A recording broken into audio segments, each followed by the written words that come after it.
Bem-vindo, está com os eleitos do Porto Canal, à altura em que olhamos para os temas que estão a marcar a atualidade nacional com os deputados eleitos pela Região Norte.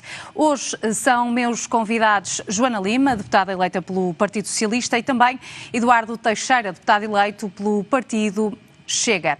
Hoje vamos olhar para um tema que tem estado a marcar a última semana, sobretudo. António José Seguro assinalou pela primeira vez o Dia de Portugal, no papel de Presidente da República. No discurso, o chefe de Estado pediu diálogo em tempos de trincheiras e coragem para fazer escolhas difíceis, defendendo até mudanças no mercado de trabalho e também na habitação que permitam fixar jovens no país. Seguro foi ainda mais longe e pede coragem de fazer escolhas difíceis sem ceder ao populismo. Eduardo Teixeira, comece por si. Acha que foi um recado encapotado para o Partido Chega? Antes de mais, boa noite. Muito obrigado pelo convite. Eu acho que o Presidente da República teve um discurso forte, um discurso... É sempre importante ouvir a principal figura do Estado no Dia de Portugal, das comunidades, e foi um discurso que teve muitos recados e que tinha logo na sua frente o Primeiro-Ministro de Portugal, e que deve ter percebido bem os recados que o mais alto magistrado da nação quis dar naquele momento, mas também ao seu próprio partido, porque é bom lembrar que quando se faz um diagnóstico tão importante ao nível da imigração, ao nível do trabalho, do emprego, da habitação, pedindo consensos, pedindo a resolução de problemas, está a falar do passado do Partido Socialista. Porque nos últimos 20 anos o Partido Socialista governou 80% deste tempo e que nos trouxe a esta situação. E, portanto, António José Seguro, que esteve afastado muitos anos da política, sempre num confronto silencioso com o antigo Primeiro-Ministro António Costa, sabe bem o ponto que o país chegou. E esta é a pedra de toque, este seu primeiro discurso à nação no Dia de Portugal e das comunidades não pode ser dissociado do passado recente. E esse passado recente é marcado pelas políticas socialistas, pelas políticas muito vincadas à esquerda e que levaram a situação ao ponto que Portugal está, que é preciso reerguer muitos valores, reerguer muitas políticas, reformar Portugal, e António José Seguro saberá de que fala. Então o populismo encara, acha que não é uma mensagem direta para o Chega? Esse populismo eu encaro muito mais à esquerda, porque discutiremos também a questão das bandeiras ideológicas, e há muita ideologia marcada nestes últimos 20 anos em Portugal e que fizeram com que Portugal crescesse a sua despesa pública brutalmente. Aliás, há um alerta ontem da Comissão Europeia e do próprio Governador do Banco de Portugal, que diz que Portugal está a subir, a despesa pública de Portugal sobe acima do que é pedido pela Europa e acima da média da própria Europa. Isto tem a ver muito com as políticas que nós desenvolvemos nos últimos anos e que acaba por ser difícil fazer um reset, desligar o botão e começar tudo de novo. É quase impossível fazer isto. O que é importante é percebemos que temos que arrepiar caminho. E esse arrepiar caminho passa por muito do que o país paga e faz algum despesismo em muitos setores, em muitas situações, que é preciso dar um novo rumo a Portugal. Agora, Eduardo, que nota dá ao Espero que tenha sido Presidente da nota 10, República? 20. 0 a 20, 0 a 10. 0 a 20. Se ser 10 é uma prestação mediana, mas António José Seguro, como disse, não se esperava que tivesse mal. É uma pessoa equilibrada, uma pessoa de bom senso e teve um discurso possível. Mas, Joana, eu acho que quando ele fala nos extremismos, há uma grande crise política neste momento no Partido Socialista. O Partido Socialista está muito colado. Aliás, eu não consigo encontrar diferenças no discurso do único deputado bloquista do Partido Socialista ou do discurso do Partido Comunista e do Partido Socialista. O Partido Socialista está muito rumado à esquerda e muitas vezes esquerda radical, esquerda populista. E é este o enorme problema. O Partido Socialista não faz contas, muitas vezes, a várias propostas que vota de que vêm do Partido Comunista e do Bloco de Esquerda. Eu não digo de sua iniciativa, digo da consciência chego a propostas de populismo de extrema-esquerda. E este é o problema. Mas agora tenho que dizer, mas eu também ouvi. Nada eu do também Partido ouvi. Socialista. Eu também ouvi. Isso eu também demonstra ouvi. bem que tu não percebes nada do que é o Partido Socialista.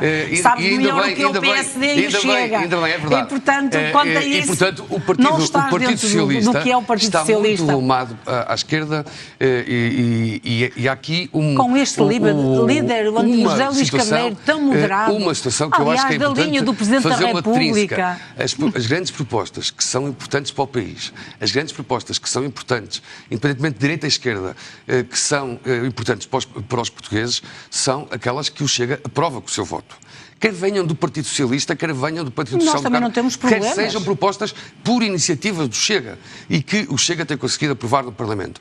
E também com algumas com o voto do Partido Socialista. Mas é importante percebermos isto. O Chega tem aqui um papel importante neste momento da democracia. É aquilo que faz a triagem do populismo que vem do centro-direita para a extrema-esquerda. Ninguém te leva a sério lá em casa. Desculpa, Eduardo, que te diga. Esta de verdade mas tu com este discurso que não tem nada a ver com a prática do que os partidos Chega é bom lembrar isto. O Chega ninguém te leva a sério lá em casa. A triagem e faz a peneira do que é importante para o país e é o Chega que tem tomado as grandes decisões para os portugueses.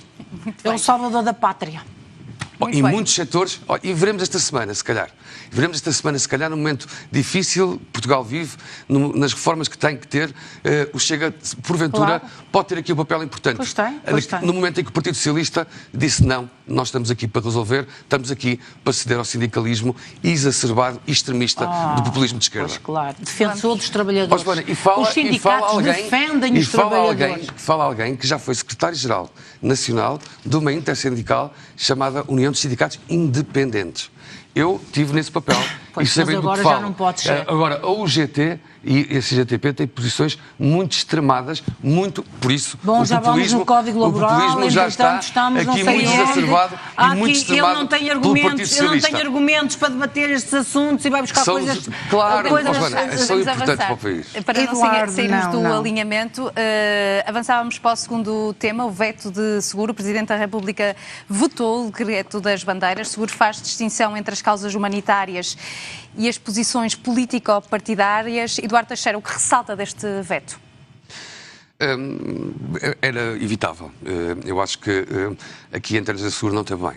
Não teve bem porque devolve ao Parlamento e há uma leitura de quem aprovou esta lei tem a maioria até para rever a Constituição. Portanto, o Chega, o PSD e a Iniciativa Liberal têm 70% dos mandatos da Assembleia da República. E esta lei foi aprovada e deveria ter sido respeitada. É tão simples quanto isto. O único símbolo nacional que deve ser posto num edifício público é a nossa bandeira nacional. Não é o que compreende o Presidente da República. Pois, e aí é que está a diferença. O Sr. Presidente da República deveria ter feito, independentemente do seu posicionamento para trás político-partidário, que não é atual nem futuro, ele é o Presidente da República, é o Presidente de todos os portugueses, tem também que perceber que uma lei, quando lhe chega às mãos, é avaliada e no fundo, aprovada pela larguíssima maioria do Parlamento português. E nós não podemos continuar a ter símbolos ideológicos hasteados em edifícios públicos. E o Sr. Presidente da República, mas que identifica como causas humanitárias, escreve seguro na sua argumentação. Ainda que faça essa diferença entre as questões mais político-partidárias das causas humanitárias, mesmo assim, a única coisa que deve ser hasteada é a bandeira nacional. E a bandeira da Assembleia da República, e a bandeira da Presidência da República, que são os símbolos nacionais.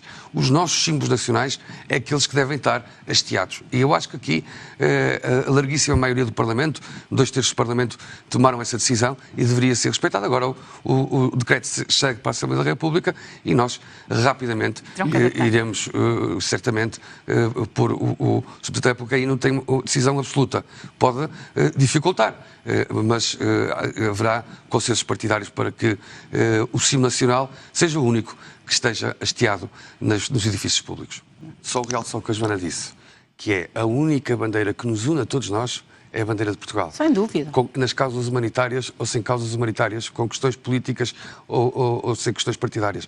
Esta é a única bandeira que é a bandeira de todos nós. E, portanto, mesmo nas causas humanitárias, é a nossa bandeira. E por isso é que me faz estar em desacordo. Aliás, o Parlamento legislou nesse sentido e eu só fiz essa trínseca, respeitando os poderes do Presidente da República, Joana, como é lógico, fiz essa trínseca apenas e só para dizer que na minha ótica, deveria ter respeitado a decisão da larga maioria qualificada que teve esta proposta na Assembleia da República. Eduardo, será uma longa batalha na Comissão de Trabalho agora com a prestação social única e que se percebeu que há aqui uma franja que será bastante afetada? Sim, não será uma batalha no sentido de que o Governo optou pelo que, na minha opinião, é sensato, que é fazer baixar o documento, e nós concordamos com isso, sem votação à especialidade. E agora a palavra aos deputados. Num regime parlamentarista que nós vivemos, que o Governo sabe que não tem maioria absoluta e, portanto, tem que criar consensos no Parlamento. É bom lembrarmos aqui que estamos a falar do regime não contributivo. Não é o regime de quem contribuiu. Sim. É o regime daqueles que, por vários motivos, não contribuíram. É mesmo aqueles que não têm nenhum rendimento. Não é dos que têm rendimento, é aqueles que nunca tiveram nenhum rendimento. E, portanto, bem sei, a Joana já fez aqui o diagnóstico e bem, que isto veio, de facto, do PRR e das premissas do PRR e das condições a cumprir. Foi uma opção e agora do Governo. Tem que se fazer a correr para que não se perca 500 milhões de euros, mas com uma premissa que está em cima da mesa, que é essa que nos preocupa, Joana. A Joana também disse muito bem, não foram feitas contas. A única coisa que se disse foi a Sra. Ministra dizer que vai custar mais. Nós sabemos é quanto mais e de que forma é que esse mais será muito mais ou pouco mais, igual não será e menos também não. E, portanto, quando se racionaliza e cria-se uma reforma para pagar mais, a primeira preocupação. Segunda preocupação, quem é que vai ter acesso deste regime não contributivo na possibilidade que existe na lei de aceder a mais que um subsídio, quando se racionaliza 13 subsídios. E, portanto, há aqui muitas nuvens que é preciso clarificar. Mas a gente já percebeu algumas nuances que lá estão, Eduardo. Mas a esta altura, quando vai quer pôr as pessoas a trabalhar, e se essa pessoa que oferece esse subsídio não pode trabalhar, tem que ser ou o filho ou o pai a trabalhar, por amor de Deus, isto é uma perseguição. É uma perseguição, Eduardo. Não estamos no tempo da escravatura, estamos num... Tenho para mim como uma premissa séria, que é, há muitas pessoas que recebem prestações sociais, mas há muitas mesmo em Portugal que deveriam estar a trabalhar. E tinham que estar a trabalhar. E não entendo porque é que não estão a trabalhar, mesmo estando condicionadas, por exemplo, estando no sistema prisional, pessoas que têm acesso, que são crónicos desempregados e que não é que recusem, mas cria circuitos para continuarem a receber esse subsídio de desemprego. Há questões que têm que ser resolvidas. E por isso é que a soma dos subsídios numa única prestação social me preocupa quando se diz que não é por uma questão financeira, até se vai custar mais ao Estado. Não pode custar mais ao Estado. Duvido. E eu também acho que duvido e espero que haja racionalidade com inteligência, com inteligência e humanismo. Não, estamos de acordo. Com inteligência e respeito. Porque muitas vezes as decisões cegas são difíceis. Nós sabemos, nos governos descentralizados, nas CDRs agora, com tantos vice-presidentes como tem e que não tinha no passado, nos centros distritais de segurança social, nas paróquias, que também gerem pequenos pacotezinhos, atribuindo em muitos rendimentos mínimos. Onde é que a racionalidade vai existir para que Portugal ganhe com isso, eliminando o desperdício? Porque nós temos... Joana, para terminar? Só para terminar. Fala-se constantemente que o Chega, eu tenho aqui alguma responsabilidade, porque coordeno a parte financeira do Chega no Parlamento, fala-se que o Chega faz contas ou não faz contas e é tudo milhares de milhões. Olha, o FMI teve em Portugal, eu disse esta semana isto no Parlamento, no plenário, teve em Portugal, reuniu com os deputados da Comissão de Orçamento e Finanças e disse 6% da riqueza nacional é desperdiçada em burocracia. Já não falamos em desperdício. Então porquê é que não atacam por aí? Então porquê é que estão a pegar os mais vulneráveis, Eduardo? São 20 mil milhões de euros. Com 20 mil milhões de euros, olha, falando agora das pensões e outros temas... Tem tanto onde ir cortar, tem tanto onde ir buscar. Significaria e vão aos mais frágeis, mais vulneráveis. Significaria 10 anos a transição para, ou 10 a 12 anos, para resolver o problema das pensões em Portugal, só eliminando a burocracia. E, portanto, isso não é um problema. O Chega quer criar justiça social, quer com contas certas, e as contas estou-lhe a fazer, e esses 20 mil milhões de euros dava para fazer muito, criando muita mais justiça social, que nisto nós dois estamos de acordo. Ainda bem.